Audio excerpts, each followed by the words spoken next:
This is the African Football Corner, and I'm joined by Coach Stefano Cusin, the man tasked with writing Comoros' next great chapter in African football. Hello, sir. Welcome to the program. Buongiorno. Hello to all. How are you? I'm fine. Bienvenuti. Nice to see you. Thank you. Thank you very much for your time, sir.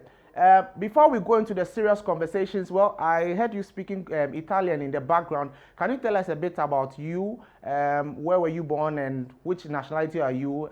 And how you got to this journey as Comoros' coach? It's a long story. Huh? If I start to explain my life, I am Italian. My parents were working in Canada, so I born there. But I grew between France and Italy, so that's why I can speak Italian and French is the mother language. And I travel in almost 14 countries, so I think I have experience. Okay. That explains why I heard you speaking Italian as well. But Comoros are returning to the Afcon after missing out on 2023. How special is this qualification for you and for your country? Is a special because when I took the team, it was a bad moment for the Comoros national team because they didn't qualify for the Afcon in Ivory Coast. So they contact me. They asked me to rebuilding the team, to bring some youth player and to start to work. So the challenge was first of all to rebuilding the team, and then we start to play. It was great because the federation are working hard and even the players and the staff. We are a good group, so we qualify as a first in one very difficult group with Tunisia, Gambia, and Madagascar. And for us, it's something nice and special, so we want to enjoy. Even though you were not in charge of the Comoros team in 2021, when you look at Comoros' AFCON debut in 2021, where they famously beat Ghana and reached the round of 16, what emotions or memories stand out for you? Then you were a fan, you were not a coach of the national team then. What were the emotions and memories that stood out for you from that performance? Hey, look, I was in the Afcon in Cameroon, so I was at the stadium. I saw the game and I like the spirit of the players and they never give up. That's why after when they contact me, I was immediately interesting to work with them because I like the spirit of the players. Okay, and let's look at your coaching journey. You've coached across Europe, Africa, and Asia. What unique experiences have you brought to Comoros that you believe are shaping this team's identity now? I think I give my experience, but first of all, for us in Italy, tactically is very important. The identity of the team. There is two things: the tactical organization and the mentality.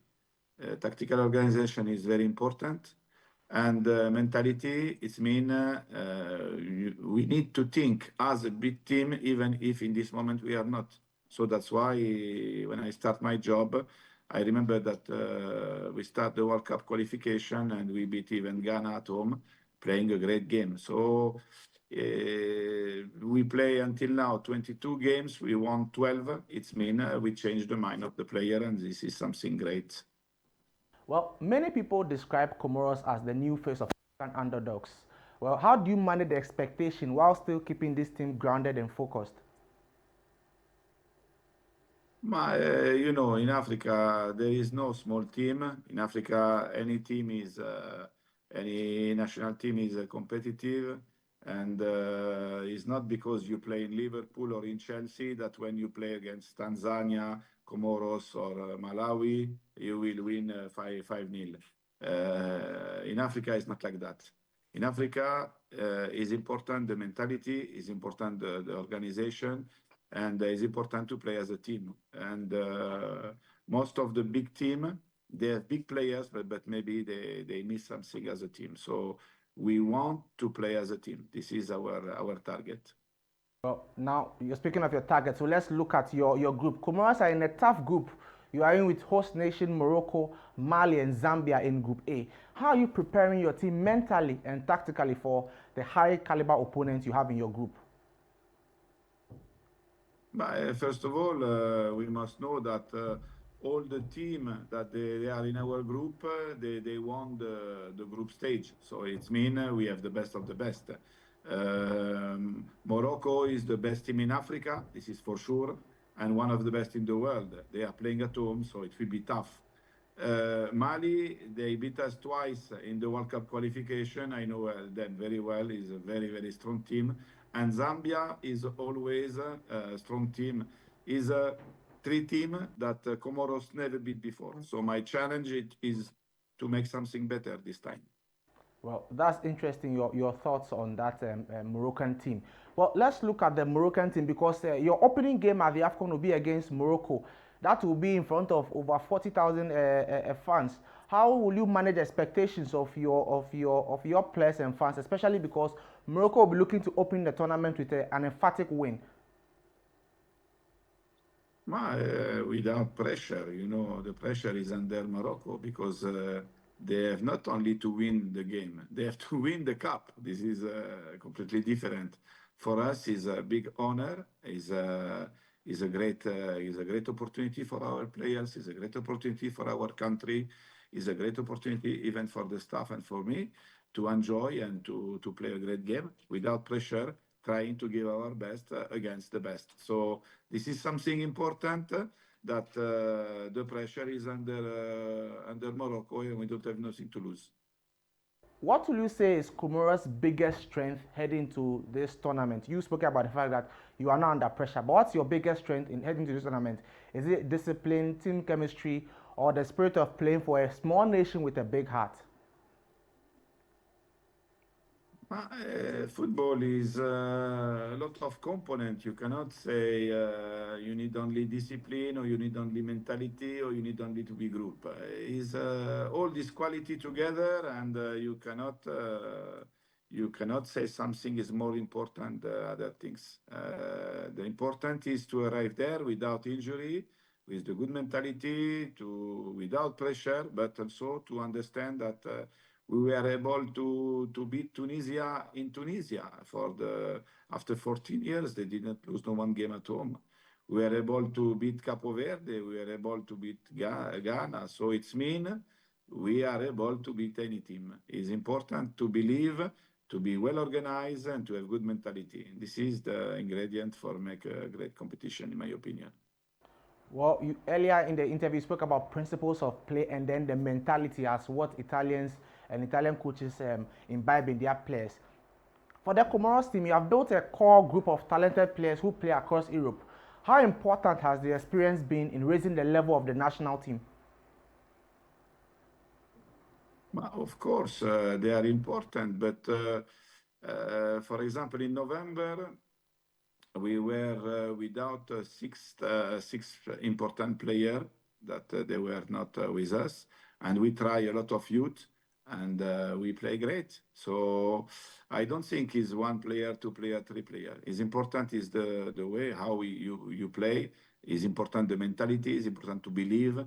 Is important the heart of the team. When you are well organized tactically and you give everything, you don't have problem. So me personally, I expect to play a great Afcon without pressure, but I know also that we have quality and we want to show something important. Well, I spoke to the Mali coach, Tom Seinfeld, in an interview and asked him which two teams he believed will progress from the group. He says Morocco and Mali. For you, which two teams do you think will progress from your group? If the coach of Mali say Mali, I am sure that the coach of Zambia gonna say Zambia, the coach of Morocco gonna say Morocco, me I gonna say Comoros. So Morocco and Comoros. Okay. Well, let's look at your players you have. Do you have your eyes on any emerging Comorian talents, either home or abroad, who you think could surprise people at the AFCON 2025? Look, we have a good, very, very good scout. They are working always to check players. We are not country with millions of people. We are less than 1 million, so we know where are the good players. We are trying to building players in the national team. Imagine this is normally when you are Ghana, Nigeria, Morocco, you have just to choice between 15 or 16 players that are playing in Europe in Premier League. In our case, is inverse. We bring youth player that we show them to the market, and then they took the team. So it's something unbelievable. But we are at work, and this is kind of job never finish. Always when there is one good players, I want to bring him to try him. Always we have 80% of the team is the same, but always 20-25% we change. Some players to understand mentality, potentiality. This is something always very important. Well, you've worked in various African football environments. You started with Congo to Libya to Comoros. What do you make of the growth and evolution of African football in recent years?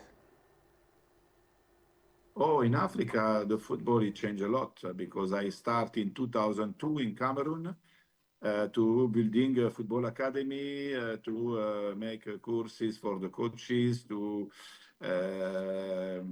scout players. And I saw in Africa, first of all, there is a lot of new stadium, new organization, a lot of country, they have a good national league. So I think in Africa, the football is coming up quickly, and I am sure in the next 10 years, I will be not surprised if in the final of the World Cup we can find two teams from Africa. Still on your experience of African football, we see a lot of African countries competing hard. We've seen a country like Mozambique who are making progress. We've seen there are multiple Afcon tournaments. A country like Gambia also made it to the last two Afcon tournaments as well.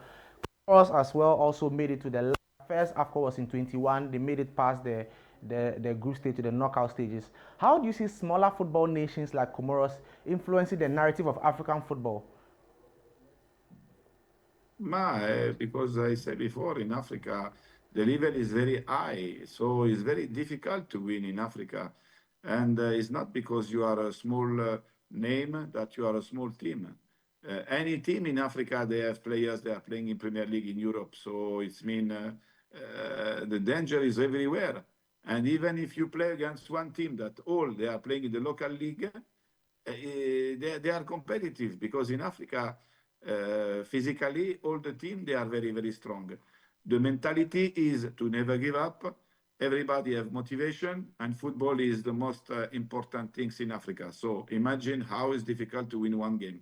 That's why I am happy with my players, because before we start our program, they told me for Comoros player it's easy to play at home, but it's difficult outside. And now it's 2 years that we are playing outside, and we won 12 of 22 games. So it means we are improving even in this way. And we are Comoros, but small nation, but big team. Let's now focus on you. You are one of the few coaches who will be at the Afcon for the first time. So this will be your first Afcon as a coach, as you are as the head coach of a national team. What does that mean to you personally after years of experience in so many different countries and cultures? It's true that is my first Afcon, but I was in Gabon in 2017. I was in Cameroon. I was in Ivory Coast always. I was there for saw the game, for understand the level, for see even training of the team. When I was in South Sudan, I was the technical director, and I qualify under 17 and under 20 for the Afcon. So it's the first Afcon with the first team, but it's not the first Afcon ever for me. And even, I think football is football, and it's not different to play in Champions League, in African Champions League, in Asian Champions League, or in Afcon. This is a great moment for sure, but I have no emotion, particular emotion. I am just happy and excited to start. What's your message to Comorian fans and African football lovers who will be cheering for this incredible story once again in Morocco this December? But first of all, our fans, they are fantastic because last November we back in Comoros after 2 years away, and they were absolutely incredible from the airport to the hotel, and then in the stadium. The stadium was full, and we beat Namibia. It was really a great game and a great atmosphere. So we want to give the best for them because they love the team and they expect a lot from us. So we want to show that Comoros is a team able to play a great football and to make happy our fans. Let's talk about some of your key players. Let's look at a player like Yusuf Nchangama. He is a very experienced player. Talk to us about his transition and how you've used him in your team so far. How do you view him heading into this Afcon? Yusuf El Shangama is a great player. He's a great man. He's a leader, and he's a very important player. He's not only a good player. He's also one player that he understands the game. So he understands. He know how to manage the game. I can explain him what I expect maybe from the team or from some players or some position to change something. He's like a coach on the pitch. So. This is very important, this kind of relationship between the coach and players. And I believe that national team is not like a team that you have a lot of trainings and a lot of game, you have a lot of time. In national team, you have just 3, 4 trainings, then you have the game. So it means in a short time, you need to make a connection with the players, to explain the plan, and to win the game. And Shagama is a good because he help us to give information and good mentality to the team inside the team.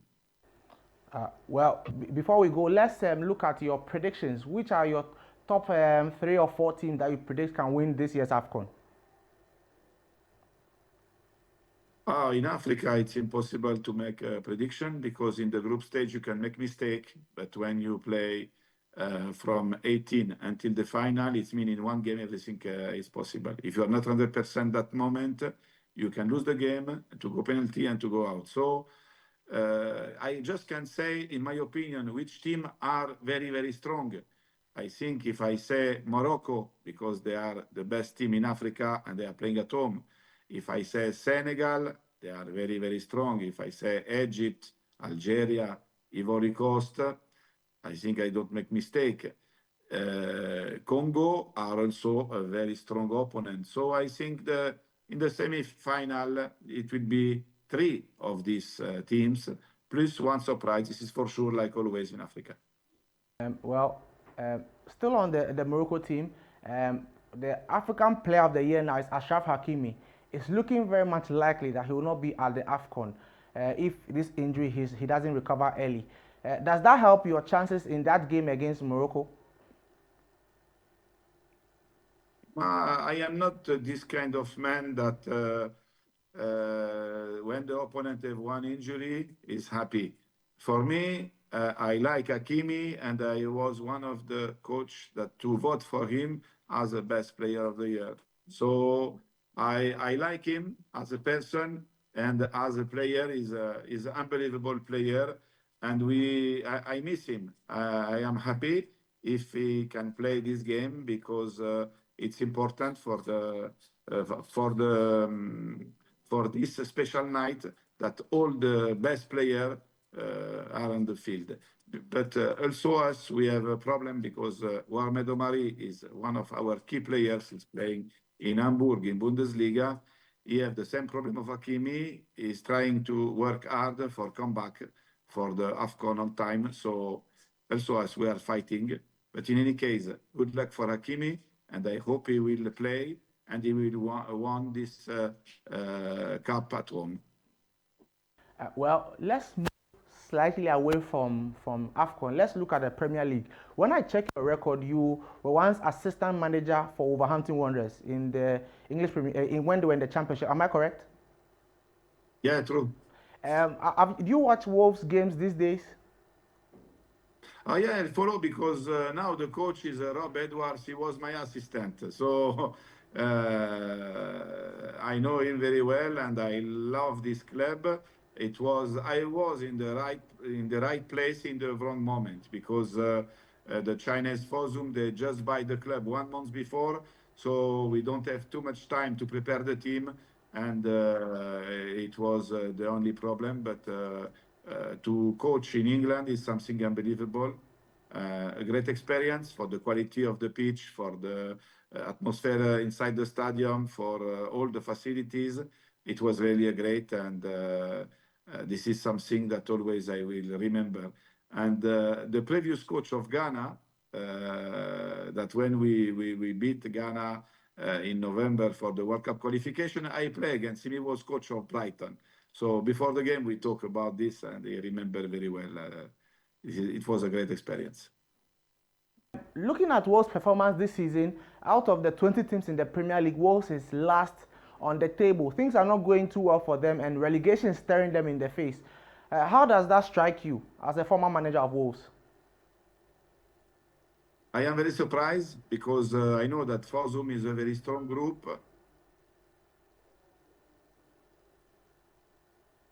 I know the. Did you hear me? Yeah, I can hear you. I can hear you. Okay. I am very surprised because I know that Forzum is a very strong club, and Jeff Shee, the president, always is a great manager. So I am very surprised. But you know, in football, everything is possible, and every season you must restart from zero. What you do before is not important. It's important what's gonna happen, and it will be very tough for them because this season in Premier League there is a lot of big team, and it's not easy in the January to change players. We'll wrap up our conversations, but this time we will speak French for our francophone audience as well. Donc maintenant en français, ce sera votre première CAN en tant qu'entraîneur. Qu'est-ce que cela représente pour vous personnellement après des expériences dans tant de pays et de cultures différentes? Non, bah c'est quelque chose d'extraordinaire pour moi. Je suis vraiment content. J'ai toujours rêvé d'entraîner en Afrique, d'entraîner l'équipe nationale, d'être à la Coupe d'Afrique et de faire des résultats, ça c'est sûr. Donc pour moi, c'est un grand honneur et quelque chose, un aboutissement aussi d'un travail, quoi. Quel est votre message aux supporters comoriens et aux amoureux du football africain qui encourageons une nouvelle fois cette incroyable histoire au Maroc en décembre prochain? Ah, mais nos supporters, ils sont fantastiques. Ça faisait 2 ans qu'on ne jouait pas à domicile. En novembre, on a pu rejouer contre la Namibie à domicile. Ça s'est très bien passé. Il y a eu une atmosphère incroyable. Les supporters comoriens, ce sont des gens qui vivent vraiment 24 heures sur 24 pour l'équipe, qui suivent les matchs avec une passion, avec un amour. Et à chaque fois, dans chaque pays où on a joué, ils nous ont toujours dit, on est fiers des joueurs, on est fiers de l'équipe. Et nous, on veut ça, on veut les rendre fiers, on va tout donner pour qu'ils soient contents et qu'ils soient heureux. Ah, ok. Finalement, jusqu'où pensez-vous que les Comores peuvent aller lors de cette CAN? Ah, c'est difficile de faire des prévisions parce que je pense dans le football, celui qui promet des choses comme ça, c'est pas sérieux. Je pense qu'il faut être sérieux, il faut dire les choses telles qu'elles sont. On était dans le chapeau 4, dans le tirage au sort. On est dans le même groupe avec le Maroc qui organise la compétition, qui est la meilleure équipe d'Afrique et une des meilleures du monde. On est avec le Mali, qui est une équipe très très forte, et avec la Zambie, qui est toujours une équipe qui est compétitive. Donc ça va être difficile. Mais en même temps, on n'est pas là par hasard. Si on est à la CAN, c'est parce qu'on est arrivé premier dans un groupe avec la Tunisie, la Gambie et Madagascar. Donc ça veut dire qu'on va jouer toutes nos chances à fond, quoi. Merci beaucoup, monsieur. Thank you very much, Coach Stefano Cusin, the head coach of the Comoros national team.